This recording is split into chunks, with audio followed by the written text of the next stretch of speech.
নমস্কাৰ বন্ধুসকল আৰু এই ভিডিঅ'টো আমাৰ লাষ্ট ভিডিঅ' হ'ব মনালীৰ পৰা। আজি সন্ধিয়া 6:30 বজাত আমাৰ নাইট ছুপাৰ আছে দিল্লীলৈকে আৰু এতিয়া আমি আহি পালোঁ ৰিভাৰ ৰাফটিং কৰা শেষৰ পইণ্টটো য'ত ৰিভাৰ ৰাফটিং শেষ হয় আৰু এইখনে বিয়াস নদী হয় যিটো আপোনাৰ ৰোহতাঙৰ পৰা আহি আপোনাৰ এইফালে মনালী কুলু হৈ পাঞ্জাৱলৈকে গুচি যাব।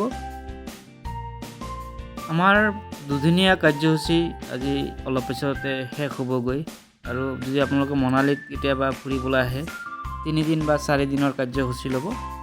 দুদিনীয়াটো বৰ সৰু হয় আৰু মানে নহয়গৈ গোটেইখিনি এক্টিভিটি কৰিবলৈকে। যিহেতু আমাৰ সময় কম সেইকাৰণে আমি এইখিনিৰ পৰাই এতিয়া গুচি যাম দিল্লীলৈকে।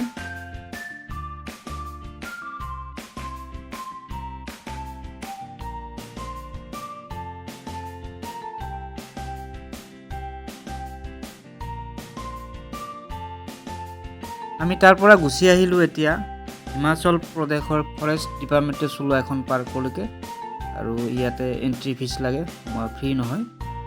যিহেতু আমি সময় অকণমান আছে আমাৰ হাতত 2 ঘণ্টামান আৰু এইখিনি সময় সন্ধিয়া সময়খিনিতে আমি পাৰ্কতে কটাম আৰু যিহেতু ওচৰতে আমাৰ বাছ ষ্টেণ্ড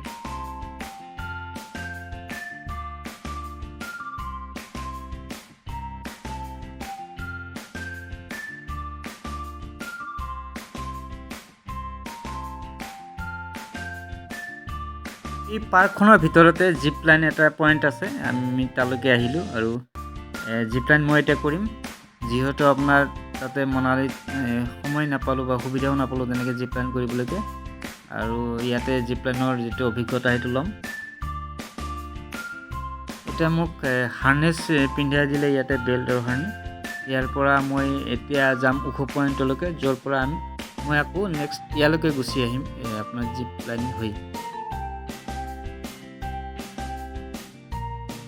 क्या नहीं नॉर्मल होगी, नॉर्मल हो गए बेड के हिसाब से। बैठ लेते हैं ना। हाँ बैठ।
ছোৱালীয়ে তাইৰ নিজৰ পচন্দৰ জেগা ট্ৰেম্পলিং জাম্পিং টেবুলখন পালে আৰু তাতে তাই উঠিবই।